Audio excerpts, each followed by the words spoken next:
Pour nous, c'est un grand jour parce qu'on a l'impression que ce terme de transmission, d'héritage et de mémoire est un terme qui commence à être bien pris en compte, à la fois à l'extérieur, à la fois par les milieux culturels qui jusqu'à présent n'ont pas été très prolixes en ce qui concerne la vie et l'histoire des Français d'Afrique du Nord.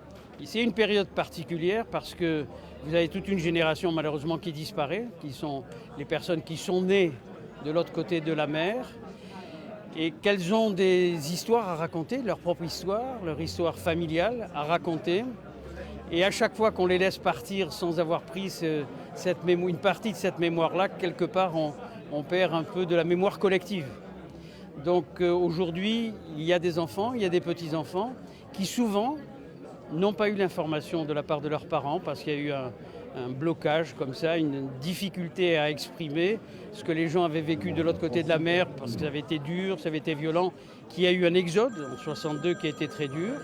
Et donc voilà, maintenant le moment vient où il faut passer ce relais et c'est pour ça que je crois que ce conservatoire arrive au bon moment.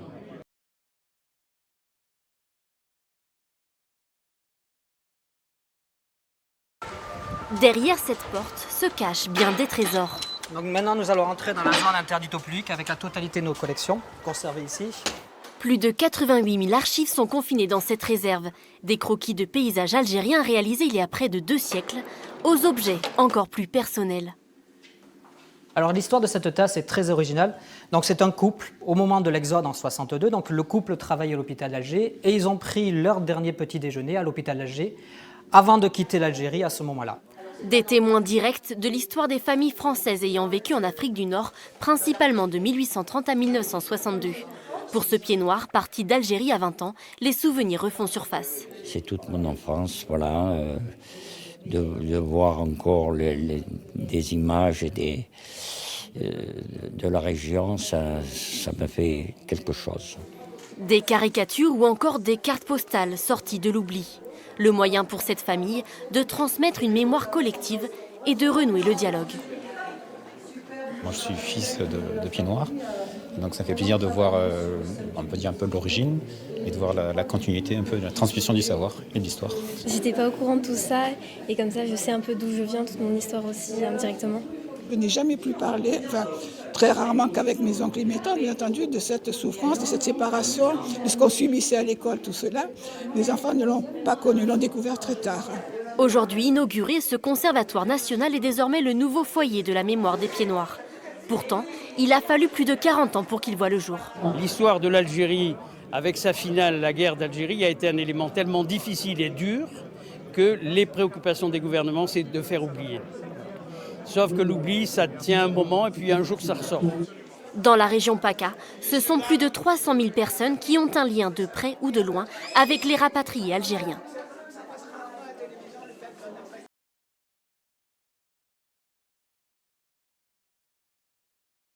Retour sur l'ouverture du Conservatoire national de la mémoire des Français d'Afrique du Nord.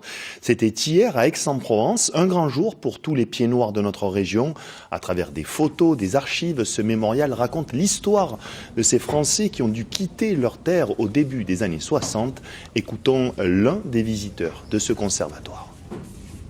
On pourrait dire que c'est le foyer de la mémoire des Français qui ont vécu en Afrique du Nord.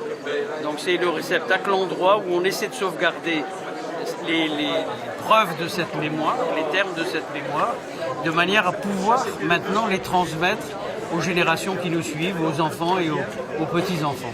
Jusqu'à présent, on a toujours pensé que les gouvernements créeraient ce musée ou ce mémorial de la France en Afrique du Nord, ce qu'ils n'ont pas fait.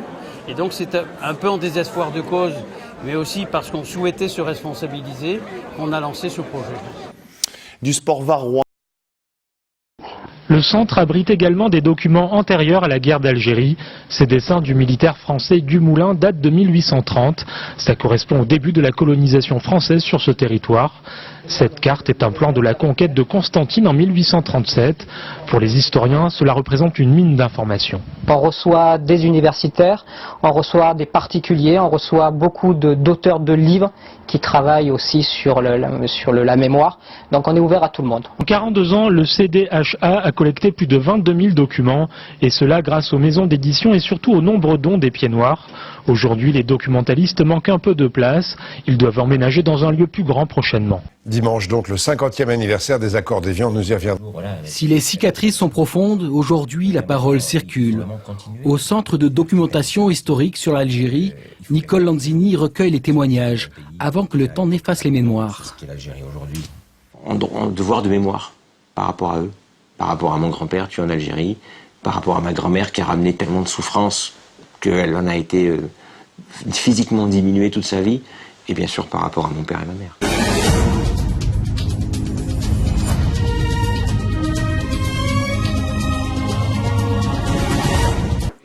À Aix, les Pieds Noirs ont leurs archives, le centre de documentation historique. Livres, cartes, films, tout y est. Et chacun a ses souvenirs. Sur un marché de Marseille, une dame nous dit « Vous êtes rapatriée ?» Alors on lui dit « Oui, madame ». Elle a dit « Moi, j'ai vécu l'exode de 40. Alors vous voyez, ces assiettes, ces couteaux et ces verres, c'est moi qui vais vous les offrir. » Autour de ces valises, symbole du retour d'1 million de Français d'Algérie, une phrase du maire de Marseille de l'époque, Gaston Defferre, ressort. Que les Pieds Noirs aillent se réadapter ailleurs. C'est sympa comme formule d'accueil pour des gens qui arrivent dans les conditions que l'on sait. Cette exposition itinérante sur les Français d'Algérie partira prochainement dans 5 grandes villes de France. 7h, le journal, Fanette Ourte, Fabien Ledu.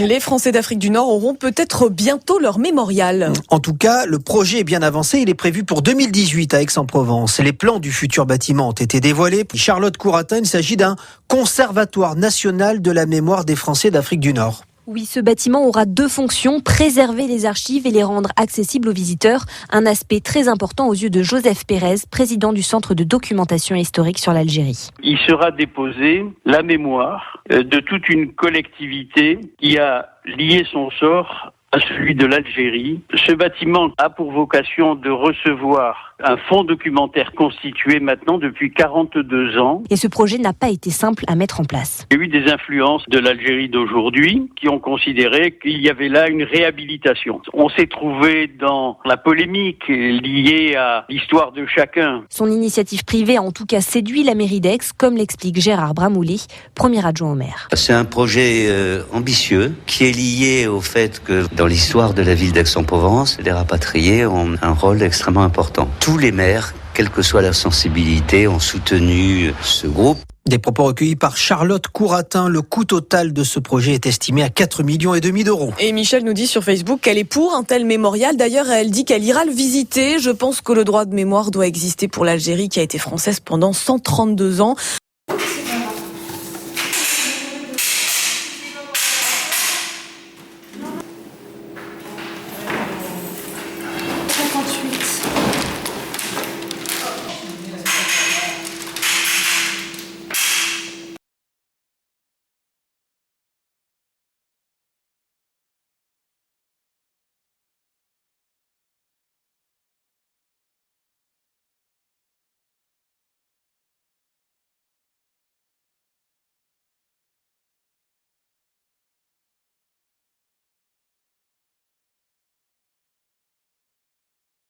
Cette idée d'organiser une journée où, pour la première fois, on donnerait la parole aux enfants de familles Pieds Noirs qui sont nés en métropole et après 62. Le seul moyen d'avancer, c'était de mettre la connaissance là-dedans, de faire cette enquête. Conclusion. 1. Les enfants de Pieds Noirs ont compris l'histoire vécue par leurs parents, ont perçu leur traumatisme et les ont partagés. On a cette blessure, le film il s'appelle Pieds Noirs, histoire au pluriel d'une blessure, et c'est vrai que cette blessure, forcément elle cicatrise au bout de 10 ans, 20 ans, etc., elle fait plus aussi mal, mais si vous la grattez vraiment, etc., ça revient, en tout cas, vous n'avez rien oublié. Ils sont conscients de leur devoir de transmettre leur héritage. Cette cicatrice-là, elle est toujours présente, et voilà, il faut juste essayer d'en faire quelque chose d'important pour que les générations futures, elles, puissent entendre ce qui a été dit ou surtout ce qui n'a pas été dit dans les films. Ce que j'ai envie de transmettre à mes enfants, puisque ça ne peut pas être l'histoire qui me justifie, que ce soit au moins une approche qui soit un peu plus exacte. Pourquoi est-ce que mon enfant connaît plus de choses sur l'Égypte des pharaons que sur l'Algérie de nos pères? Voilà. Pourquoi? Parce qu'il n'y a pas eu de transmission. Il faut au moins donner des exemples de vie. Oui, je suis née le 15 juillet 1927 à Philippeville, département de Constantine. Elle quitte le pensionnat pour se marier avec mon père. C'est-à-dire, à partir de là, voyage en diligence jusqu'à Constantine, redescente dans la plaine, et elle arrive à Vesoul, où elle va trouver une maison sans eau courante, sans électricité, sans rien. Ce que j'ai connu moi-même. Ouais, ouais. On n'avait ni eau courante, ni électricité. On s'éclairait avec des lampes à pétrole, ou acétylène, des bougeoirs. Acétylène, ça a été plus tard. C'est que mon père, comme il a été mis à la ferme tout jeune, à 12 ans, il avait des liens d'affection avec les Arabes qui pour moi, je trouvais ça naturel. Mais ils avaient un amour pour mon père et après un respect pour ma mère qui est frappant. Pleure pas jeune. Janvier, donc il avait 7 ou 8 mois.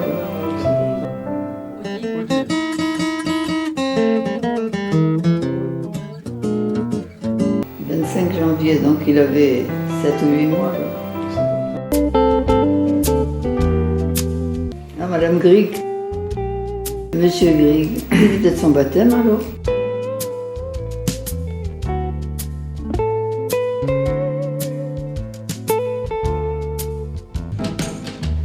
Il avait 15 mois là.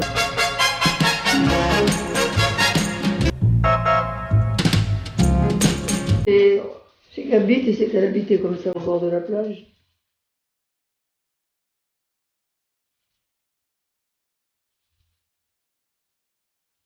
Ah oui, Passor, c'est pas juste. Ah oui, Passor, je le reconnais là. Oui, celui-là, il me semble. C'est le fils de l'épicière. Le fils de qui? Le fils de l'épicière qui était de la place.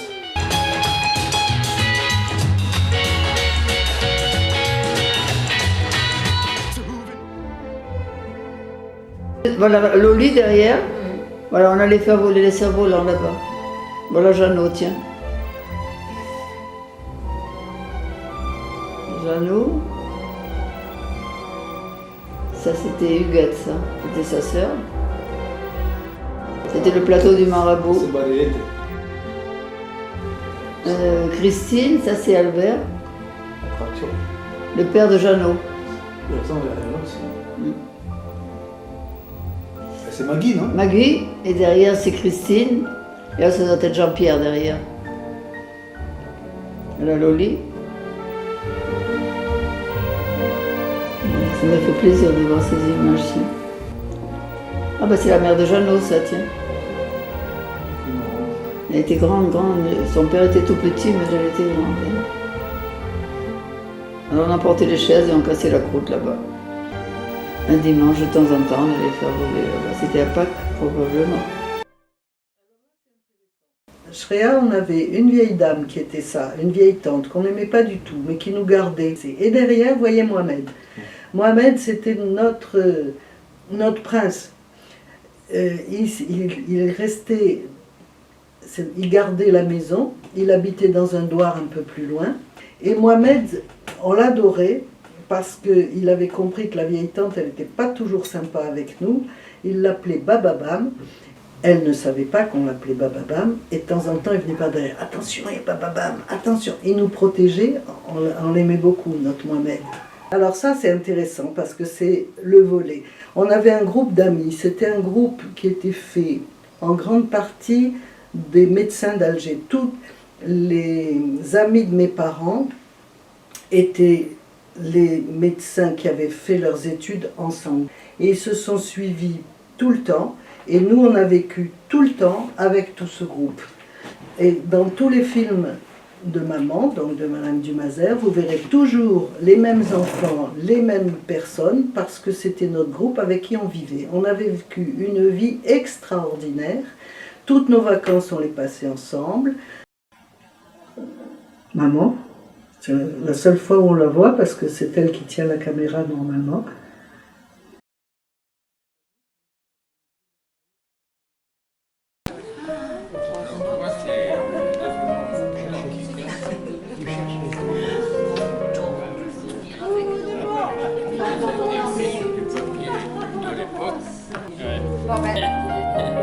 Bon, et c'est un peu bouffé par les souris, mais il y a une carte avec, tout est vraiment authentique. Bon, alors, effectivement, un de mes très bons amis, un Français de Suisse, avait hérité d'un vague parent qui avait été dans l'armée et qui avait gardé un document que je trouve très précieux. Une valeur historique et une valeur marchande aussi. Je me dis, il faut bien que ce document ne se perde pas, parce qu'il est précieux, il est authentique, il date de 1845.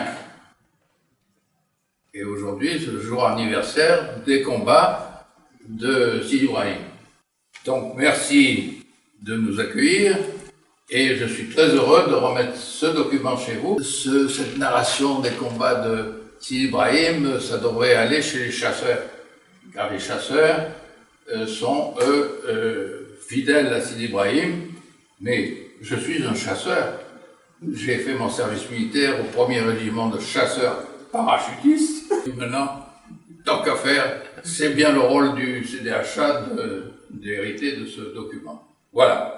Je t'ai fait le bref parcours de ce document, mais ce document est, à mon sens, particulièrement précieux.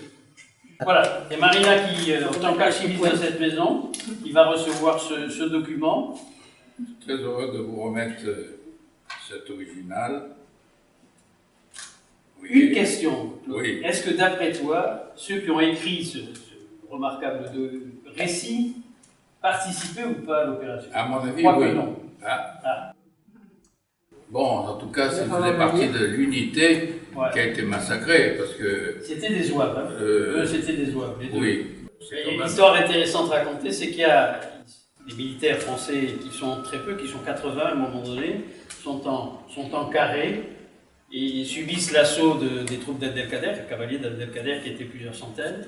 Donc, à chaque fois qu'il y avait un assaut, il en tombait quelques-uns. Et puis à un moment donné, Abdelkader propose une reddition, mais il avait fait déjà des prisonniers, dont un capitaine qui s'appelait le capitaine Duterte. Et il envoie le capitaine Duterte faire une offre de reddition. Voilà. Duterte vient, s'adresse à ses anciens camarades et leur dit « il faut vous rendre, de toute façon vous n'avez aucune chance ». Et là, il y en a un qui lui répond une phrase célèbre, Sidi Ibrahim, on ne se rend pas, envoie valser Abdelkader. Bon, ce qu'il fait, il revient en disant désolé, et l'autre, pour le récompenser, lui coupe la tête instantanément. Et il a refait ça un certain nombre de fois sur les offres de réduction. Il faut que tu viennes, c'est ta maison, et il faut qu'on t'enregistre et qu'on prenne son témoignage.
Il y a un tableau noir, vous allez voir, avec un certain nombre d'inscriptions, et il y a M. Marteau et M. Gibert qui vont la rejoindre, parce que M.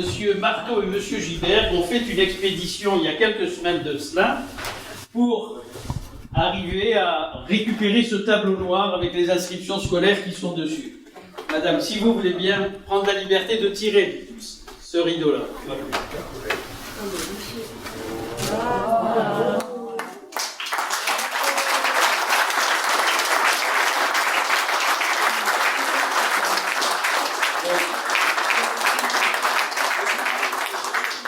Ce tableau est la représentation du maréchal Clausel. Vous voyez, dans son âge, son âge plein d'exercice du métier qui était le sien. C'est un tableau en facture qui est tout à fait remarquable et qui fait 2,20 m de hauteur, par exemple. Donc, c'est un des tableaux qui viendra naturellement garnir et rehausser les locaux du conservatoire dont on a parlé à l'instant. Madame Clausel, je dois vous le dire, a fait un investissement financier important en achetant ce tableau lors d'une vente aux enchères. Après nous avoir demandé si on était intéressé par sa conservation, on lui a dit naturellement qu'on était très intéressé, et donc elle a fait cet investissement conséquent pour l'offrir au CDHA. On va la remercier mille fois.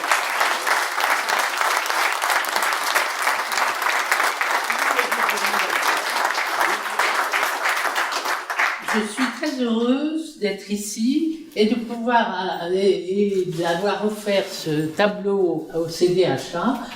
Mon époux était un passionné de toute l'histoire de l'Algérie et j'ai voulu continuer son œuvre, et donc je me réjouis de voir que Clausel figurera dans l'histoire de l'Algérie au conservatoire que vous projetez de construire. Merci à tous. Merci.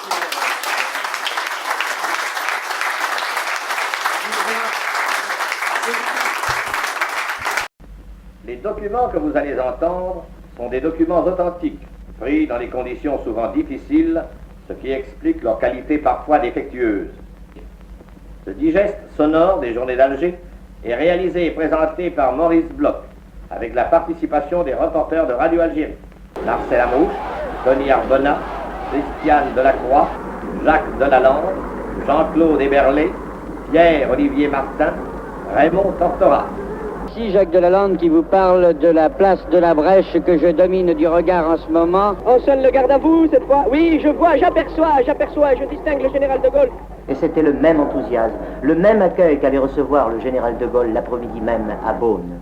Derrière le général de Gaulle, toujours acclamé par une foule que j'ai évaluée, je vous le dis, environ 130 000 personnes, et qui a absolument envahi tout le cours Bertagnan, les balcons alentour, les terrasses et même les toitures en pente.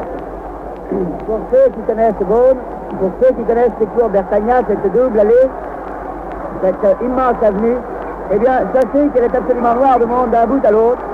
Il n'y a plus d'une place, cette foule où l'on voit au coude à coude des musulmans et des Européens, comme on l'a vu dans toutes les villes d'Algérie depuis le 13 mai.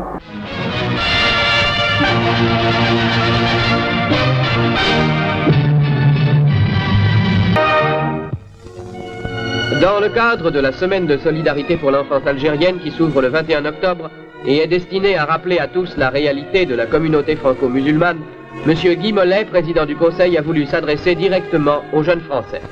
Je vous demande à tous, Français, et plus particulièrement à vous, les enfants, les écoliers, d'apporter votre concours le plus généreux possible à cette semaine de l'enfance musulmane. Ainsi, des jeunes enfants d'Algérie connaîtront-ils la réalité de la solidarité française.